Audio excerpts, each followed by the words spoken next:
All right, guys, what's up? Hi, I'm Professor Broman. This is T-Rex. That's me. He's over here. And before you are curious, yes, we are brothers and we are actually related. And this is the Streaming 101 podcast. This is our first episode, and as you can tell, there are already issues that we didn't expect. One of them being T-Rex's frame rate, and the fact that its picture quality is doo-doo, and we don't really understand or know why. But we'll fix it for next time, I promise. Or we'll do it on T-Rex's channel, and I'll look like crap. That's fine. I like that plan. That's what we'll do next time. So basically, the point of this podcast is to talk about everything you need to start streaming, or if you're already streaming, things that you can do, and sort of talk through with you guys all of the things. We also have the gorgeous chat up here because chat is a huge part of Twitch, and we want to, interact. Like really part of this, because you are. So today we're just basically going to kind of cover what you need to get started if you start streaming, which sounds like a dumb topic, but yet it's something that we get asked about all the time. So I figured that T-Rex and I could start this entire journey by talking about our journey and how we started streaming, period. So I'm actually going to let T-Rex talk about that because he's the one who actually got everything started, not me. Sure. So before I was streaming full time and stuff like that and all that nonsense, or even doing anything with Twitch, I was the guy. I watched YouTube. I understood what Let's Plays were. And I was like, hey, Ben. And he was like, this is the part where you... I was like, yo, T-Rex, what? I was like, yeah, man, we should do that. And he was like, okay. I actually feel that apart for you. Where I came home from one day, I got a discount on a Hauppauge HDP. Oh, that's right. It's back when you were working at Best Buy. At Burst Buy. And I got this HDPVR, this recording equipment we didn't understand how to use remotely. And we, I think like less than a week later, attempted to make a Let's Play while we were just bullshitting and playing, I think... Was it Call of Duty? It was zombies. It was zombies. Oh my god, how fucking exactly serendipitous. Oh my god, it was definitely zombies. Yeah. Do you remember that first video, like all the problems that we had when we recorded it? Yep, I remember like the first time we did it, and like I think the video corrupted or something like that. The first time we did it, the video got corrupted. The second time we did it, the audio was 5 seconds behind. Oh, it was bad. The audio was 30. We did 30 minutes. We didn't even test our shit. We just did 30 minutes, and the second we got started, everything was like totally broken. Totally broken. It was super bad, but we really enjoyed like the act of trying to record gameplay. Yeah. But we kind of the Hauppauge just sat there for like, I don't know how long, like months? Months at least. Months at least until T-Rex found Twitch. One day he came home and he was like, yo, bro, man. I was like, what? And he was like, you need to check out this charity marathon thing on Twitch. And I was like, the fuck is a Twitch? The fuck is a Twitch? The fuck is a Twitch? Literally exactly what I said. I was like, the fuck is a Twitch? And he's like, I don't know, it's some website. They stream video games on it. It's kind of weird but cool at the same time. Anyway, we should check out this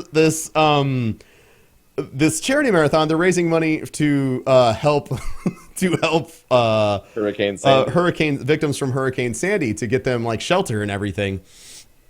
So it's like it was this really cool marathon, and so we got interested in that. The first thing I ever watched on Twitch was I Ate Your Pie. Shoutouts to him, he's a great guy.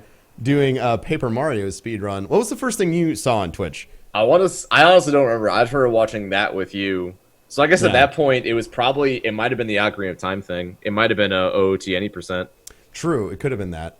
It was something during that marathon, but I don't remember what it was. But I'd venture to say it was that. Yeah, exactly. So after that, we were both like, oh man, I don't know. We got involved in the speedrunning community, and then we decided to start streaming. And I started streaming Borderlands 2 speedruns with the Hauppauge capture device that we had. And it still had the audio latency problems, which I didn't even know. I just thought like I hit the broadcast button, and then like the broadcasting software grabbed everything and fixed it. Yeah. Doesn't do that. It doesn't do that. But it totally didn't work out that way, like at all. So that is how we got started broadcasting. It was a mess. And so I'm sure for like a lot of you that are watching and a lot of you that are curious about what you need to get started, you might be concerned that you'd be in the same situation. But I'd say like probably the number one best piece of advice you can get when you're getting started streaming, no matter what it is that you have, is to just like actually do it. It's to just like actually start. Now things are infinitely easier. Like if you have a console, you can click the share button and you're automatically live. I was going to say something similar, except Yeah. I was just going to say don't overinvest. That's another really good point. Like, for sure. I would say we overinvested on our first things. We didn't really know what we were doing. We didn't even know how remotely anything was made. We didn't have computers to run audio or anything. We had like a Blue Yeti microphone that picked up everything. This really piece of the software hardware combination we didn't understand with the capture card or the capture device and everything. And so it resulted in like the audio desyncs and stuff like that. Now I would agree, yeah, it's a lot easier. And OBS has come a long way. Yeah. You don't have to manually do everything anymore, like your keyframe intervals and stuff like that. Oh my god, yeah. You had to type in a many lot of changes. stuff manually. Granted, like it was only like a one-time thing, but you had to at least understand what it was doing. Exactly. Kind of stuff. Now a lot of it's just kind of by default set to the correct settings, which is pretty nice. Yeah, it's really yeah. OBS is great and XSplit is great. Streaming has come a long way in like the 3 years since we've started, like as a platform and a medium. So there's a lot more than 3 years in general support. Yeah, my I mean, first broadcast from like was our first January. interaction with Twitch. Yeah, about yeah. I mean, it's even longer. How old's your Twitch? I don't know how old My Twitch my channel, account is. I think, is like almost 3 years. I think it'll be 3 years old in like January. Yeah, mine. I know mine 28th. came out. So mine was January 20th, 2013 was my Shit! channel T-Rex's creation channel date. was older than mine. Yeah, I found it first, Fucking nerd. bastard. Actually, no, yours is you must have chatted first. Yours was made on the 8th, Oh, 12 days before mine. yeah. I guess I didn't want did to talk to anybody, and you did. it. It's fucking sweet. Yeah. So that's back how, before they required you to verify your Yeah, email. Yeah, so I would say like if streaming is something and you're just trying to get started and you're just interested in what you need to get started, I guess if you're a console player, you already have a method to stream. Current gen console player. Current gen console player. So if you have an Xbox One, if you have a PlayStation 4, all you need to do is hit the share button and you're fine. There's actually a lot of stuff now, even on PCs. There's what's the NVIDIA one called? Is it Shadowplay? No, It is Shadow. No, yeah, Shadowplay. NVIDIA there's Shadowplay. that. I think Steam has something now too. I've never looked into that, but I think that might be a thing. Totally. There's a lot of Steam- different. Yes, pieces there's of a things. lot of people are trying to get a piece of the streaming pie, as it were, right now. So there's a lot of methods for you to go about getting started. So let's say, all right, cool, Bo Brothers, listen, I want to get started, but what next? So like, other than if you have a console and all that stuff, I recommend like literally, you just start streaming and you find out from there. Like, I'm a very experiential learner, so I learned how to get started by just streaming and then getting feedback from chat, which isn't necessarily something that's like super awesome. You have to find out the people who are like actually trying to help you, as opposed to the people who are just trying to get you to take your stream offline 100 times a day. Like, oh, just click the red X in the corner, it's fine. But you like part of getting started is you maybe don't necessarily know what you have and don't have until you actually start broadcasting. Like, one of the first things we learned that we didn't have was a good microphone. Like, the first broadcast, we were using the webcam mic, and everyone's like, I can't hear you. I can't hear you. Your mouth is out of sync. And so we tried to do like all this other stuff. It's a mess, and it just didn't work. So we went out and we bought the Blue Yeti microphone and all this other stuff. And like T-Rex said, we really overinvested. So the first thing you need to do to get started is decide whether or not it's actually something you enjoy doing. And you do that by, doing. So that's kind of like the very beginning of our journey in streaming and what you need to get started. So, all right, if you have a console, you're cool. Great. What if you have a PC? Hey. It's a lot more complicated. Hey, I have a PC and I want to start streaming. It's a little bit more complicated. If you have a laptop with what we started with, can you help me, T-Rex, with the You're English almost there. You're almost there. Can you help me finish it? Can you help me get the rest of the You way have a there? laptop from which you wish to stream from. There we go. Just change it entirely. some of the what you need to do to start with is you need to download a broadcasting software that you enjoy or you think you might like. T-Rex and I both use OBS. It's free. It's fully featured, and it's an open source community behind OBS, so there's always stuff being added, tweaks being made. It's still not in 1.0, is it? It's like still it's like version like OBS is like 1.66 right now or something, or 6.5. I have it open right now. It's actually 0.656. Yeah, 0.65. Yeah, I think when I started using it was like 0.32 or something. So it's constantly being tweaked until the community feels like it's fully featured. So I recommend OBS. XSplit is also an option. It used to kind of be the only option when things started out. So you have to download that, and then you have to go into Twitch, and you have to find your broadcasting key. And well, first you have to create an account. So if you don't have an account, you can't really broadcast. Broadcast or anything. But yeah, you go into your little settings page, and then you grab your broadcasting key, and you drop it in your little settings menu, and then you're good to go if you hit the button. So another thing you really need to think about when you're starting streaming isn't just necessarily like, okay, let me give this a shot. But it's like, what do you want to stream? Like, what do you want your stream to be? Like, do you care about interacting with your chat? Do you want to show people your face? Do you care about that? There's a lot of decisions that you need to make when you start broadcasting, that when you get started, that are going to affect you in the long term. For example, there's something T-Rex and I can't do with our stream, but maybe you could if you started, and that's use a face cam. Oh, I was like, wait, time out. Yeah, like T-Rex and I have used face cam since day one, and if you take your face cam away after it being there for a very long period of time, people get upset. People get really mad. People are like, where's your face, man? So things like that, like how interactive you want to be with your chat, whether or not you want to make your channel open to everyone when you're playing with people, or if you want to close it off and say like, I only play with my friends or whatever. There's a lot of different decisions that you can make when you're starting up that affect the way your channel will grow over time. And it's good to make those decisions when you're thinking about it before you get started, so that way you don't find yourself in a situation later where you're screwed. Yeah. You don't want to hamstring yourself with a decision you made that would only last for a week versus lasting 3 years. Do you have any decisions that you made when you first started broadcasting that you really regretted? I have a couple. I'm just trying to think of one. You can do one. I'll think of one too. Yeah. So like when I first started broadcasting, one of the big things on Twitch, or like Twitch was still new, and I was like, I don't want a tip button. That's trash. Like I don't really think that's okay. Like I don't really want to get any money for what I'm doing or any of this time I'm investing. I feel like that's bad because for whatever reason I felt like it was wrong. I don't know. It was really weird. I can't even explain my mindset at the time. But for like the first year and a half, or the first year I was streaming, I didn't like accept any tips at all.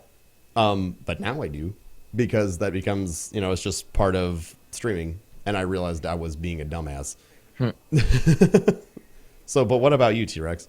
I would say it's not something that affects me now, but I would say trying to do what other broadcasters were trying to do with not like content creation, but like a specific way of doing their setup or XYZ type thing. Mm-hmm. And that's why I talk about it a lot, about kind of finding your own way. And when people ask like, okay, how do I do this? I'm like, I can't really tell you, because I feel like I don't want you to be stuck where I was, where I was trying to do maybe something that Dan's Gaming would do that was really successful, or I liked the way he did it. So I was like, I'll just do that, when it's just not built to me, which is quite differently, obviously, than what anyone else would do. Exactly.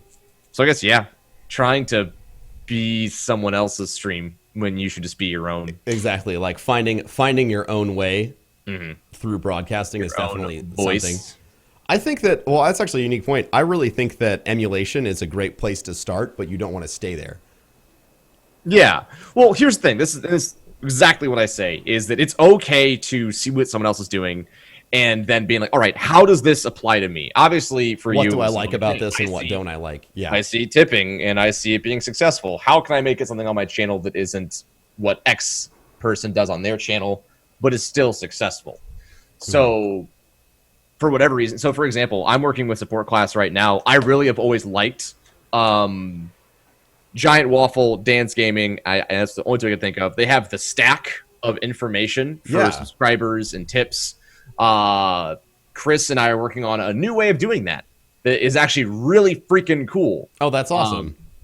It is a stack, but it's not in any way, shape, or form what they have, and it's going to look great. So it's taking something that you like the idea of and then making it specifically attuned to you and your channel. Exactly. So that way it's not stealing. It really you could make a case saying, oh, it's copycat, whatever you want to say. But then again, that's the best form of flattery to a degree. Exactly. I'm not trying to steal your idea. I liked it enough that I wanted to make it into something that was my own. I guess you could say it's more like inspiration than anything else. Yeah. Like looking at it like it's art, or looking at it like like it's something that you want to adapt and change instead of just purely copying it. Guys, I also want to let you know right now, if you tweet me or T-Rex, we're going to be answering some of your questions about getting started on the show. So we're actually kind of getting to that point, and I forgot to plug that earlier because we're new at this. And Smart. You know what? Yeah. Smart. So you can tweet at Professor Roman or at T-Rex any of your questions, and we will try and get to them and answer them. Yeah. Fucking great. So we'll just go with some of the questions we've had here in chat that I've seen show up a lot, or ideas. Having a PC and an Xbox One, what's the best way to set that up as a first-time streamer? So as a first-time streamer, like we were talking about earlier, if you have an Xbox One, you already have a native broadcasting capability inside your Xbox One. So I would say before you, go investing on anything like a capture card or anything like that, the best move that you can make is to start broadcasting to see if you like it. That's what I would recommend. Yeah. That was simple because answer. Because what T-Rex and I did at first was we heavily invested in all this capture software, which I guess we had to do at the time. Capture software and capture hardware.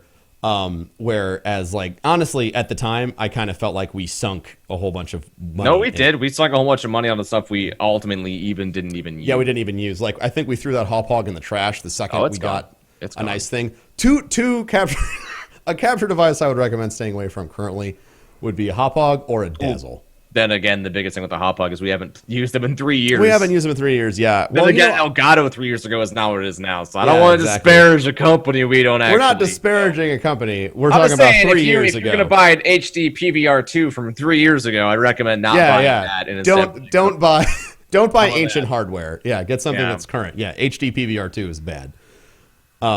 But real quick though, like this is the biggest thing is the guy may be asking potentially, well, I want to know how to stream from my PC with my Xbox One. We'll get there. We'll get there on a different show. But today is just kind of like literally bare bones getting started.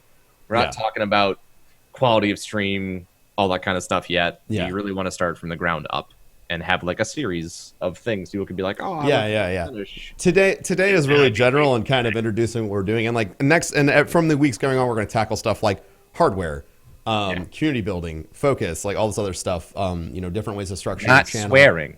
Not swearing versus swearing is actually a big thing. It is that we did not discuss because we both really don't give a fuck what we say. But like, what level of investment you want to have as far as like, do I want to keep my stream squeaky clean? Which, T-Rex and I have some team members on our team that are like, no swearing, everything is super squeaky clean, and they're fucking awesome people. And then you have excessive profanity. And then we also have excessive profanity, who's on our team that I think we did. Guess what he might do? Yeah, we did. We did a charity marathon where he had a swear jar. He had $1 every time he donated, or every time he swore he had to donate $1. I think he got up to like $478. It's a lot of dollars. It was a lot of dollars. It's a lot of dollars. Yeah. All right. So we got a couple of interesting questions from Twitter. How complicated is OBS to set up, and would a webcam style camera work with a green screen? So OBS is a software that doesn't have a lot of guides. Like there's some guides on YouTube, but you're going to end up getting a really old version of it. So I just recommend downloading it, starting it. It's not really a complicated program to learn. It's really easy to sort of click around and figure it out. I think the learning curve on OBS for me to just be able to use it, and it probably took me like 30 minutes to really masterfully use it. As you can tell by the start of the broadcast, it takes a long time. It's a long time. There's still I'm more or less learning about, because there's also an infinite amount of plugins you can get for it too, because API is open. So if you design, like recently, I started using a for my starting soon screen and slash just my break screen. Yeah. It is a video, and you have to get a specific video plugin and then have it sit in a playlist with the exact file path, including the name and the file type of the video you're doing, and adding that and then looping it. And it's just that was a whole mess. Like that took probably a few hours to do, just because it's something that you never use and you're only going to use once. Yeah. So the amount of people who are actively knowledgeable about that plugin and how it works is like probably just the dev who made it, and like that's it. Yeah, Everyone else is exactly. kind of like, oh, this is a cool thing, and then they have no idea how. Yeah, man. So like you can see OBS still takes time. That's why T-Rex is having frame rate issues and we're doing all this other stuff. Well, that I wouldn't blame that on OBS. Well, we thought that things were going to work one way. That's not necessarily OBS fault, but I was talking about learning curve and stuff. Yeah, so there's that. And then would a webcam style camera work with a green screen? I'm actually using a webcam camera right now. It's a Logitech 920C. Weirdly enough, I'm not. You know, I look like garbage. Yeah, and T-Rex is using a it was like a $900 Canon. It is a Vivia or It is something? a Vixia HFG20. Yeah. So why did you raise your camera like that? Because I had Because he was looking at it. box. No, I had to see the box which it's sitting on. Yeah, it's fantastic. These are so. What would you say is the best piece of equipment for someone who's starting? If they want to buy one piece of equipment, what would you recommend? Do we have a set price point? I don't know, man. Any price point. There's nothing attached to the tweet. This is from Sean DeMarco. One item. Are we assuming they have a PC? Like that's. I don't know. All right, I would say. Assuming you have a PC, I would recommend if you were going to get one piece of equipment to start, I'd say get a good microphone. Yeah. Because people don't want to show up to the stream and hear like. Well, then the counter argument is if you use a microphone, then you also have to have a capture card. You can't do one or the other. True. Like, yeah. That's why it's a loaded thing. Because like I feel like if you really want to increase the quality of your stream, like there isn't just one thing. You kind of have to compound it. It is a combination of like 6, 7, 8 things potentially. Yeah. But I would say, to like the smallest amount of things to buy for the most amount of effectiveness, I would say yes, capture card and microphone. Yeah. Are we talking about console-only streamers? We're not, man. We're talking about literally streaming it all. Like when T-Rex and I started, I was PC-based for a very long time. Yeah. For the first year and a half of my channel was on and things like that. So then the capture card, that's a good point. If you're PC gaming, I guess if they're PC game, I think improving your audio quality is probably the best first step. Sure. Before you even throw your face on the stream, because I think that it just ends up coming across better when people show up on the stream. They can actually hear you talk. You don't sound too quiet. You don't sound too loud. That's where I would start at. Dude, there are so many tweets.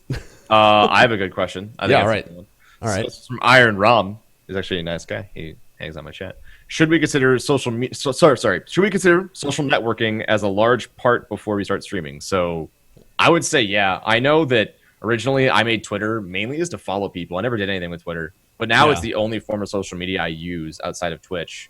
Like Facebook, I've never really enjoyed. But Twitter, with how simple it is. And I feel like now I've been getting opportunities through Twitter. So I would say if your end goal is to eventually, be a presence on Twitch, I would say social networking is incredibly important, whether it's actually using social media or like literally being part of a Twitch team or knowing other broadcasters. But absolutely, man. Like your community is more than just you and your viewers. Your community is you and everyone else you associate with. Yeah. So that's huge. I was really against using a Twitter for a long time when I started. I think I didn't sign up for it. Yeah, I didn't sign up for Twitter for like 8 months. I streamed for 8 months without Twitter. That way, like when I see people in chat that are like, yo, I don't want to make a Twitter. And I'm like, just make one. Like it's literally, so I am evangelizing to myself in the past. Like, listen, dude, it's going to make your life easier. But old me was like, nah, I don't need that crap. I don't want to see kitty cat pictures and crap like that. That's dumb. But Twitter is a crucial piece of you being able to communicate not just with people who watch you, but other content creators as well. I'd be pretty lost without Twitter at this point. For sure, man. So just so I can get this question out of the way, there's a lot of people who are asking, how do I get viewers? How do I get followers? It's not really a topic for today.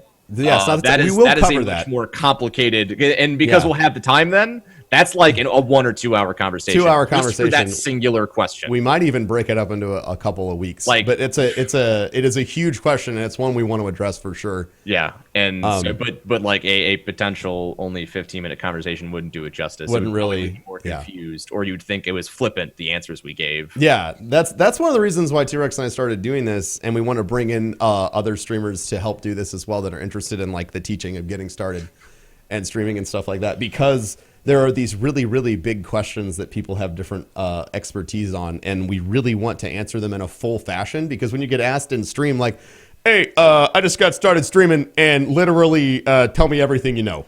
And you got like maybe 30 seconds to really give a solid answer. Yeah. And it's never complete. It's never a complete answer. So that's the exact reason why we started doing this and getting it all set up, for sure. So I got a question from Patrick on Twitter. It says, how hard is it to implement an overlay on your stream? And can you explain a bit how it works?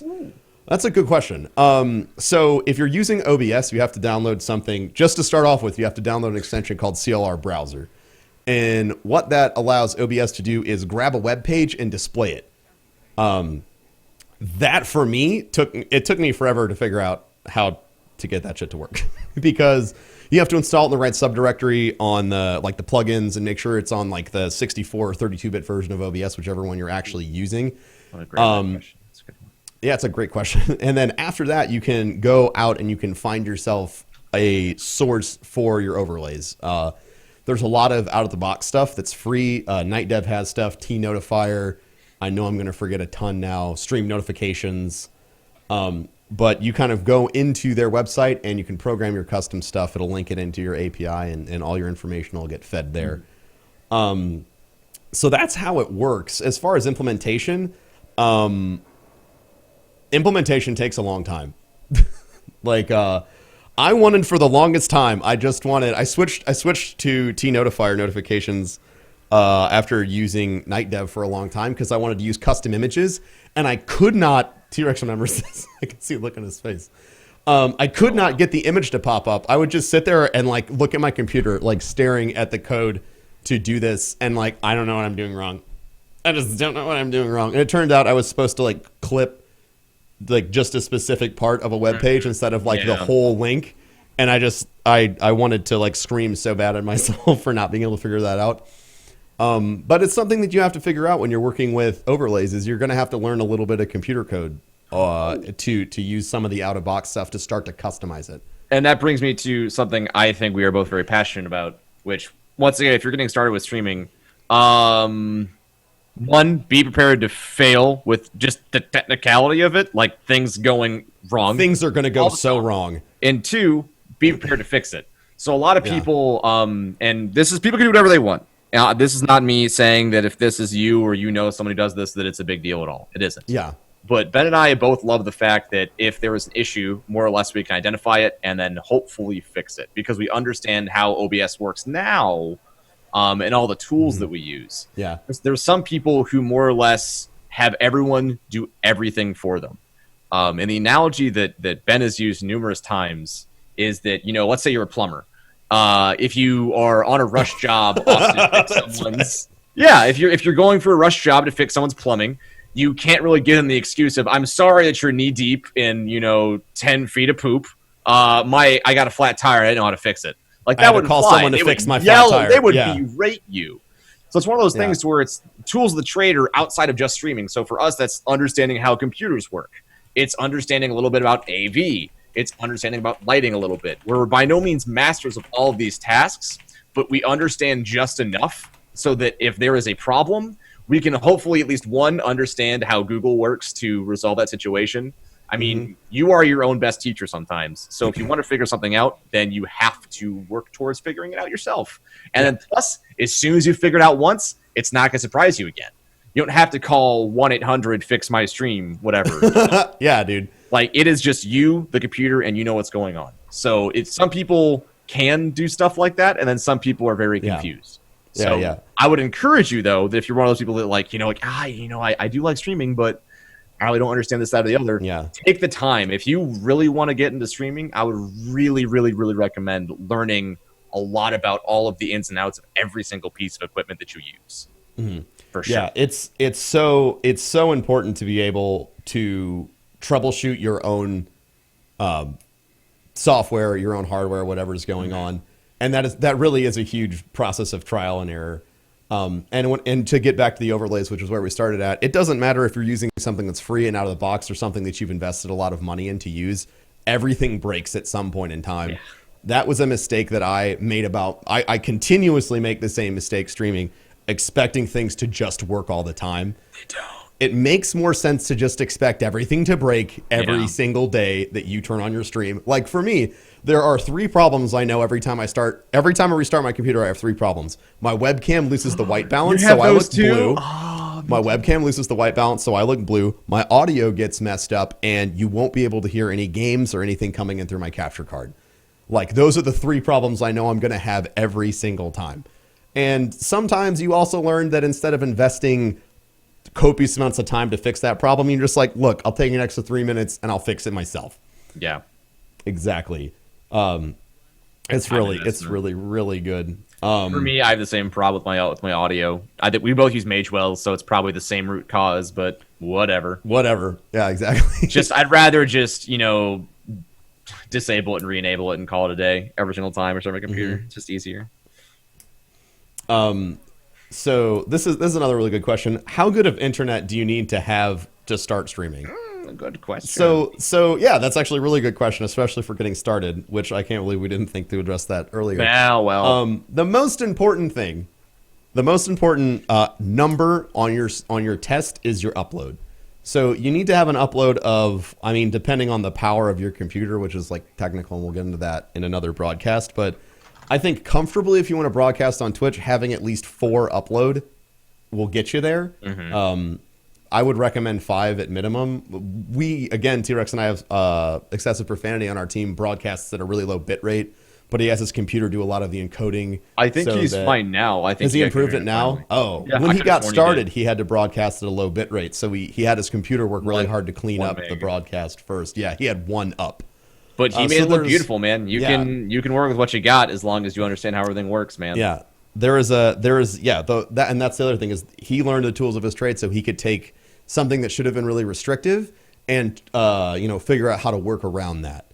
4 or 5 megabit or megabytes. That was megabytes, right, T-Rex? Yeah, not bits. So if you have the maximum allowed by Twitch is 3.5k kilobytes. So 3,500 kilobyte upload is the most it'll allow. So that's why right even if you hopefully it improves in the future. Even if you have, let's say, 50 up and 50 down, if your 50 up is inconsistent and really jittery, I would take the half that speed if it meant that every single time it went live, I knew there wouldn't be a problem. But sadly, that is not a thing. Not a thing. I wish. How did we fix the Magewell problem? I just saw that in chat to kind of hop back to that. We didn't. Every time we restart the computer, I turn off and turn on listening. To the device, and that's how it gets it to go again. It takes almost no time at all. It's just habit at this point. Exactly. Where sometimes the best answer to solving a problem isn't necessarily to find the root cause, but to find the temporary solution. With how rarely I restart my broadcast and how rarely I restart my computer, it's just like, it's whatever. Just time investment kind of thing. I'm trying to find some really good questions that kind of close this out. I've been looking. Oh yeah, you got a bunch? All right, go. No, I haven't been looking. I should be. Oh, I've been looking, nerd. What is the best? So this is from Matt. What is the best time to start streaming? If you mean like when should I start doing it? If you're interested in doing it, I would say doing it now. If you're talking about time of day, that's a massive question. I've always been a proponent, and I know sometimes when people are looking to start streaming, they're looking for reasons not to sometimes more than reasons to start. And so they'll look at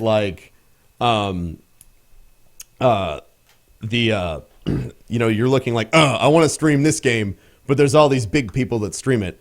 And so it's really defeatist. Like you have this mentality that I can't stream because there are other big streamers.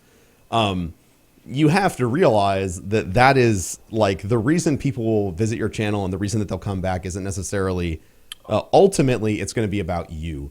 And no matter what time of day or what time of night you decide to stream, What matters most is that you're just kind of online. I think it's Man vs. Games advice is always be streaming. Yeah, Yeah, it's just always be streaming. That's something that T-Rex and I practiced for a long time. I think I pulled 16-hour days for like almost a full year when I got started. It was a long time. It was a lot of streaming you were doing. Yeah. It was a huge amount. One question I'm seeing a lot of, and it's kind of related to starting up because it's related to just getting your stream, all the features set up. A lot of people are asking about tips and money, and I just would like to make it clear. Always be casting. Yeah, thanks, Cherry. ABCs. Yeah, that makes sense. Yeah. I'm like ABS. I'm like, that doesn't sound right. That's not it. It's not. But it was the same like implication. A lot of people are asking about like how to link tips. How do I do this? How do I do this? If your goal to get into streaming is to make lots of money, you're in for a rude awakening. There's definitely people that do that. I like Ray's advice on that. What's that? Prepare to be disappointed. Oh yeah, just like I am in the very small minority of lucky people that can do this and call it their career and their job. And I don't mean that to discourage you, but if your short-term goal is I want to start streaming and I want to have a cash cow that allows me to quit all my responsibilities and just do this, that's not going to happen. In fact, it didn't happen for either my brother or I.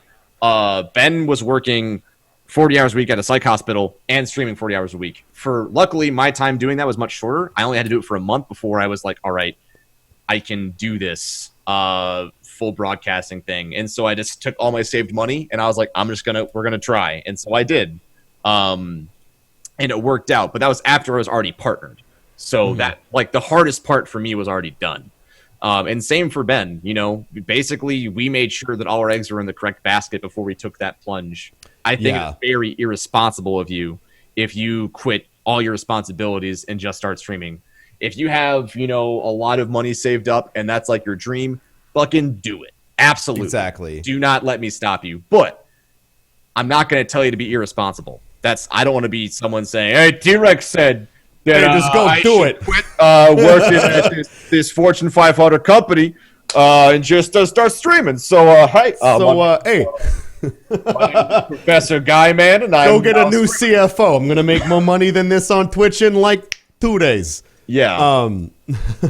It's really complicated. Like and I know that's not really related exactly to how to get started, but I feel like I should make that clear immediately. No, I mean it is a perspective thing. Yeah. And it's very important to think about when you're getting started is your motivation, which I guess we've kind of been circling around that idea a lot. What is your motivation? I guess we could talk about what motivated both of us to start. Sure. I was motivated by community. That's why I started streaming. Like, we both picked up on speedruns, and I was a big part of the Speed Demos Archive forums for like 1 or 2 games. And so I started streaming on Twitch just so that way myself and a couple of the guys that did the same runs as me had a place to kind of hang out live and discuss strategies or things that we found out instead of constantly pinging each other on a message board that maybe did or didn't get seen for like a week and a half. So I started streaming as a hobby and as a location to like build community. So my motivation was to, have fun and share information, I guess. What about you? I know for me, it was basically combining what I've always loved. Like I did improv so you could only take 1 semester of improv so basically at my high school, there was an improv class and you could only get in if you were a junior. I got in sophomore, 2nd semester. So I took 2.5 years of improv in my high school as like my extracurricular every single semester because I love doing it. I love just talking to people and bullshitting and, making jokes and just having a good time. Like that's why I love improv. And so I basically took my love of that, and combined it with my love of video games. And that's what I do every day is I just hang out and, talk to people, and that's it.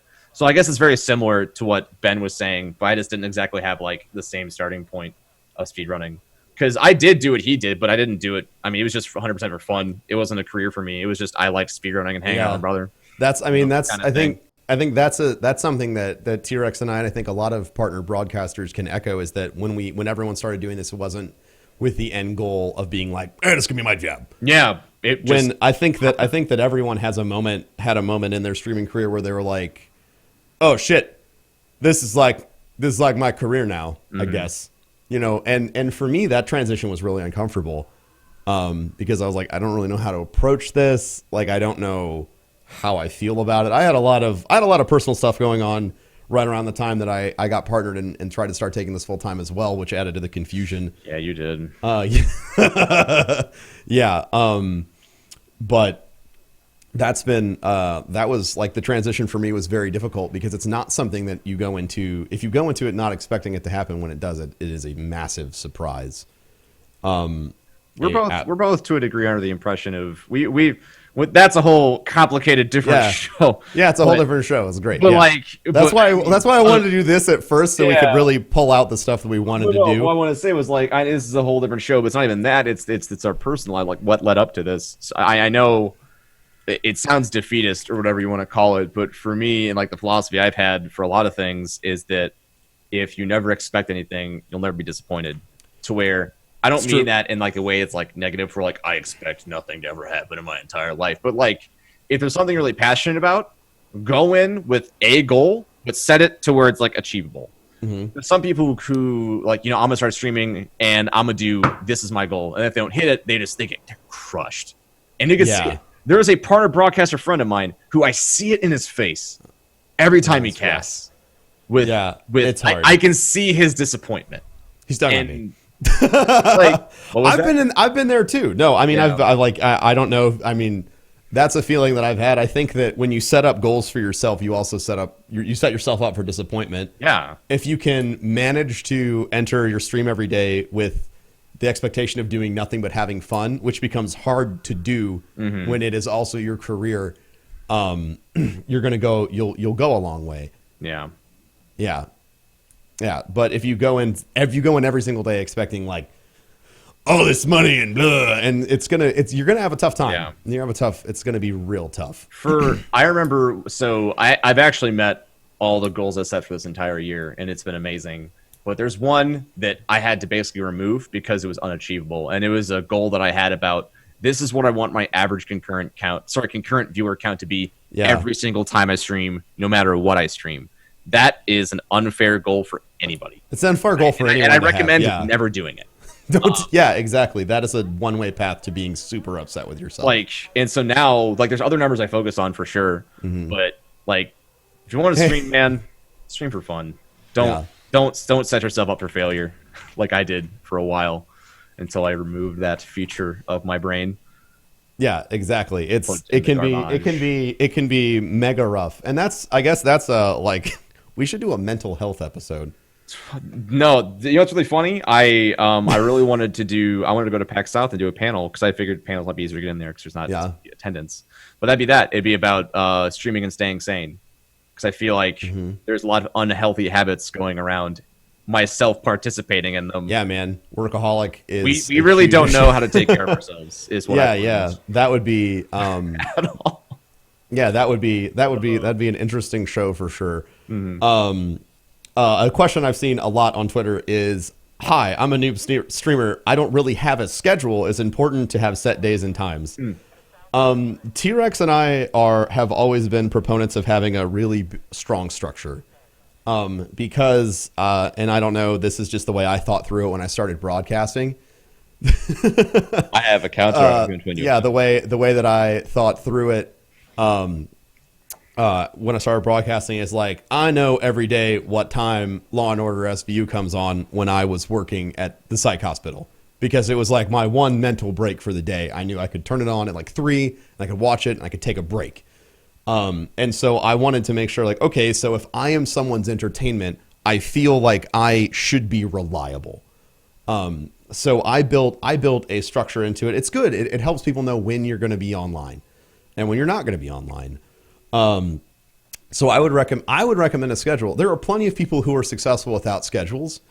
And that is an entirely different beast. And we'll try and get a couple of those people, some of which are our friends and on our team, that kind of stream whenever they want, and sort of figure out like what goes on behind that. Because unfortunately, T-Rex and I don't really have insight into that side of things. I feel like I've been getting it.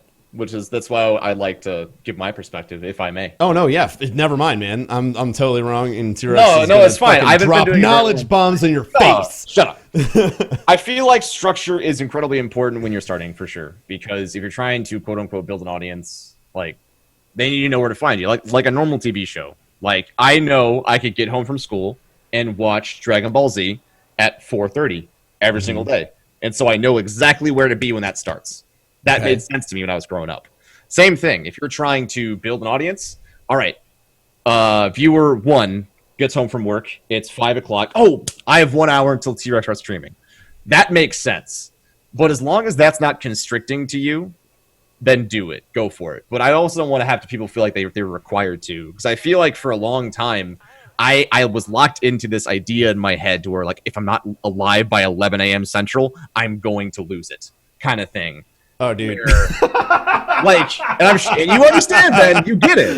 You get it. Man. Yeah, like, no. When I used to be so restrictive on myself, and I would literally, like, if I was in the car and I got stuck in traffic and I was going to be 2 minutes late, I would start my stream and I would be furious. Same. I would be like, I'm so sorry, I'm late. This is crap. Like, oh my god.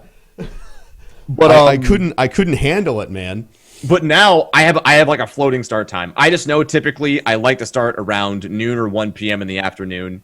And then if there's a thing that I'm doing, like for example, yesterday, I didn't even stream yesterday because I ended up buying all my furniture from my living room, buying a cat, which took forever, but I love her to death, and also buying a TV. So like my entire day yesterday got overlapped by normal things. But because I've more or less allowed myself to be okay with that, I'd say it's better. Plus, for some people, schedule kills them. I know I was talking to Cody about this for a little bit, but he's like, I just wake up and I stream until I feel like I'm done streaming, and I go do other stuff. I go to bed and I repeat. Like that's his personal schedule. So if that works for you, then do it. Don't feel like if you aren't live by an X time for X number of hours, X number of hours. That's length of broadcast. That's a frustrating slope. That's a different.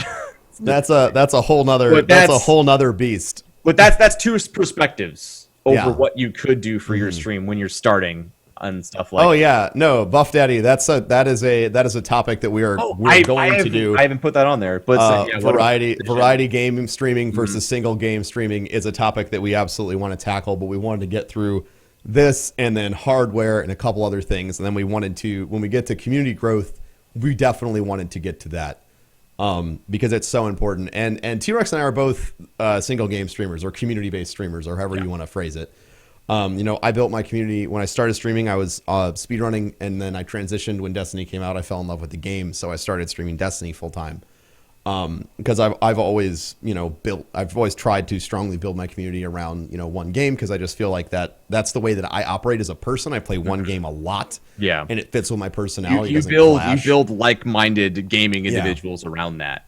Yeah, exactly. But as far as variety broadcasting, that's why we need guests. Because I'd love to get two people that are variety broadcasters and get their perspective and incentives and all that stuff on everything, because it's such a huge deal, and it's an ongoing conversation on Twitch as to like what's best or what isn't best, or is doing it this way instead of this way better. They are incomparables. Is that correct? Yeah, incomparable is the right word. You can't. They are so different. You could argue all day about one or the other and never. But really neither's wrong and neither's technically correct definition or incorrect definition. It's all about what fits best for you, which comes back to what do you need to get started. That is 100% up to you. It's your level of financial investment, time investment, emotional investment, which people think that doesn't exist. Oh, that fucking exists so much. It's all about what you feel like doing at the end of the day. It's not about what someone else is doing, how they got started. It's about how you get started. What works for us isn't always going to work for you or anyone else. And the same for any other broadcaster. Just because, Dan's Gaming can jump around to any game he wants, which he loves doing and be entertaining and great. And he's great at it. Work for. I know it wouldn't work for me, but it's the same thing. It's the same thing. Okay. I got this is actually really good for getting started. There's a few questions we've got on Twitter about age. And this is something that we have addressed on stream I've addressed a few times because someone's like, yo, my 10-year-old wants to stream. And I was like, I just think, like, why would you do that to your child? Like, as a punishment? Like, look, I don't think you have enough self-esteem right now. Here's a bunch of people on the internet that are going to take care of that. I think that I know the terms of, if I'm correct, I think the terms of service on Twitch indicate that you have to be 13 in order to sign up for a Twitch account, which I assume that's how old you have to be to broadcast, but I'm not 100%. T-Rex is going to look it up. So the full question was, how do you feel there's a too young age to stream based off of mental capacity and dealing with internet people? I don't know if any human being on the planet is effectively emotionally equipped to deal with some of the stuff that happens on the internet from day to day.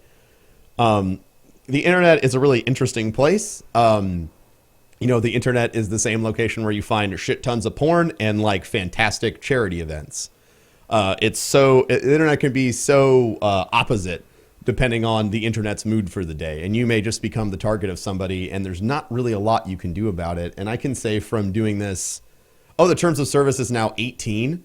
13-year-olds. So here's what it says, period. Okay. It says, use of Twitch by minors and blocked persons. The Twitch service is not available to persons under the age of 13. If you are between the ages of 13 and 18, or between the 13 and the age of legal majority in your country of residence, you may only use the Twitch service under the supervision of a parent or legal guardian who agrees to be bound by these terms of service.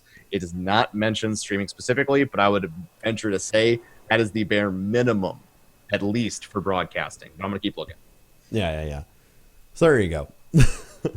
I don't think that anyone is ever mentally ready to deal with everything that you have on the internet, or anything that you might encounter. And having T-Rex and I are both millennials, so we're children of the internet age or whatever. And so you would think that after being here for a long time that we would be fine with anything that could happen to us. And it's just not true, man. Some days you stop streaming and you're like, wow, well, I feel like my emotions got run over by a truck. And other days you feel like you're on the top of the world. Great pizza. Exactly. Pizza boxes of shame. All right. Let's see if we can get one more question in here that is good. A good closing question. Let me know if you find one. Look at these guys. Look at these scrubs on the internet trying to find questions from other people on the internet. You know what? Just why not? I guess it's kind of getting started. Something I could say it's a pitfall. How about that? Okay, it's a pitfall sure. Yeah. Getting started. Do you think buying Twitch viewers is a good way to promote yourself? Oh, man. What if... No, this is actually a really good way to end, because this is something that a lot of people think, and I've heard people say, you have to do this to get started. There's no way to start from the ground up. You need to cheat a little bit when you start your channel to make things happen. No. Don't do it.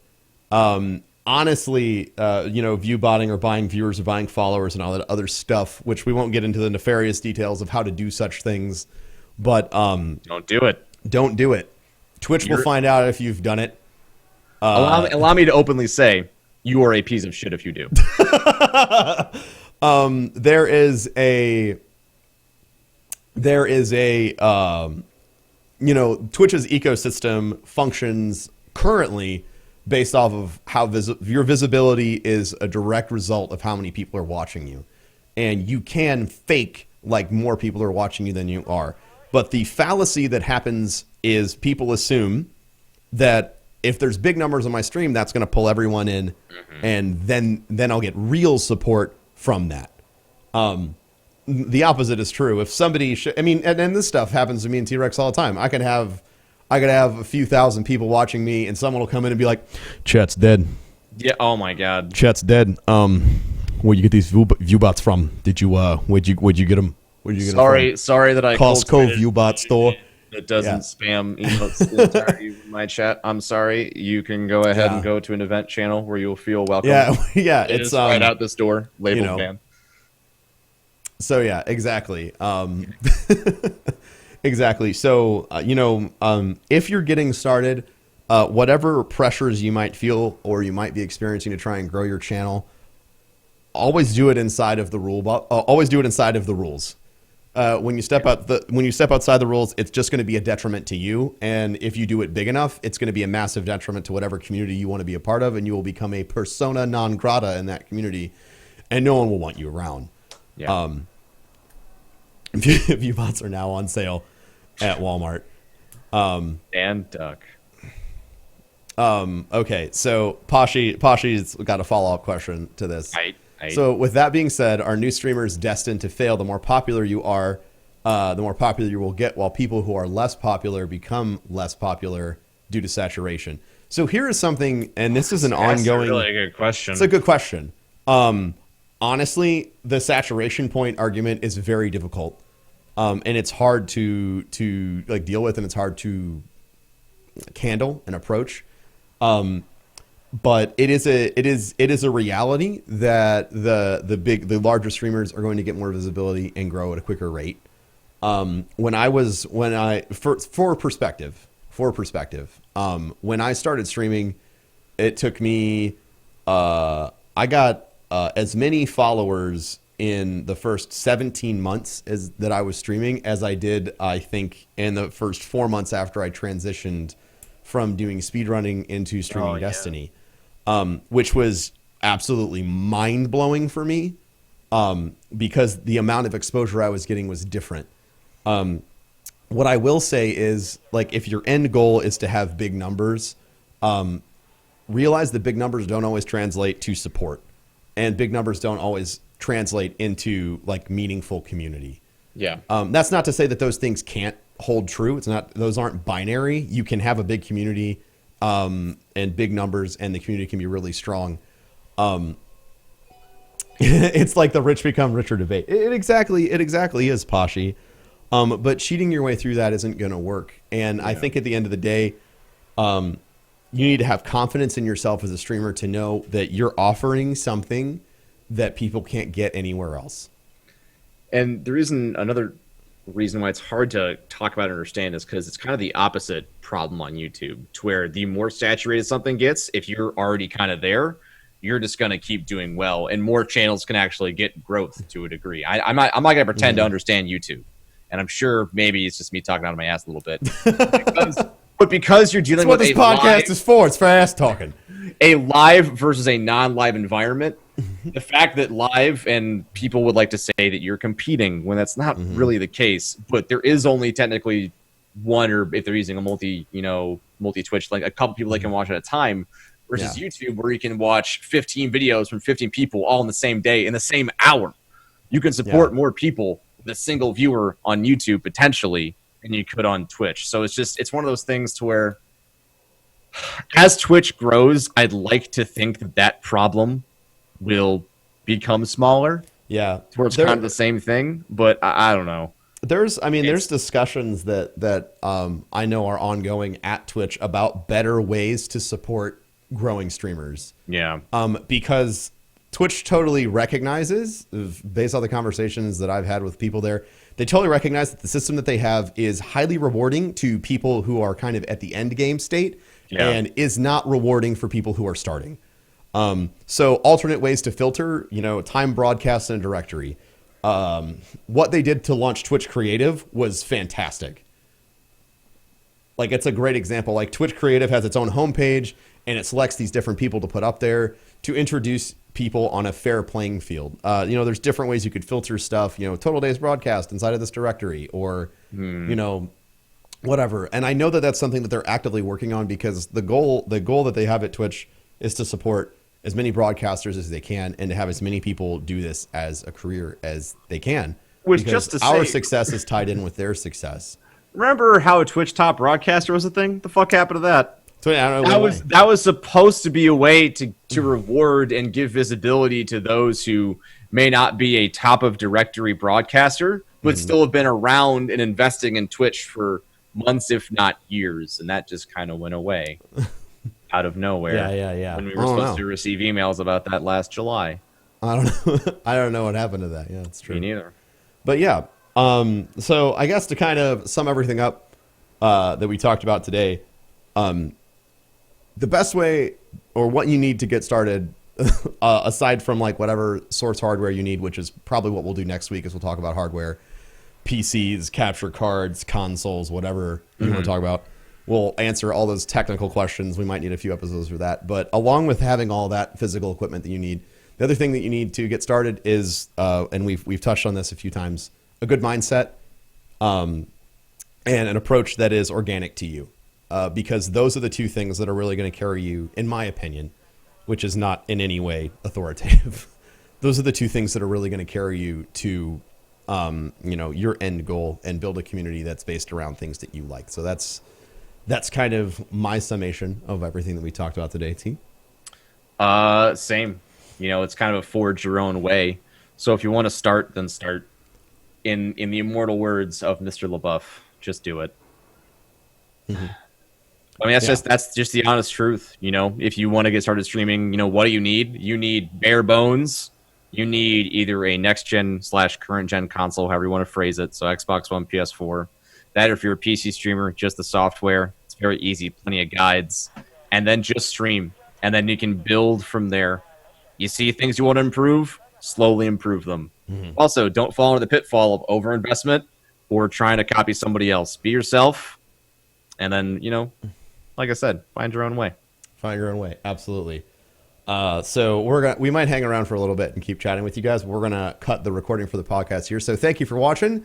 This was Streaming 101 with myself, Professor Broman, and this guy over here, T-Rex. If you want to check us out on our social media platformy things, I am at Professor Broman. You can and also I am follow at me. the T-Rex.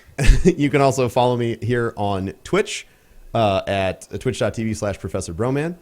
And on YouTube at youtube.com/BenWCA, because I got locked into using my high school YouTube account. Woo! Woo! See you guys later.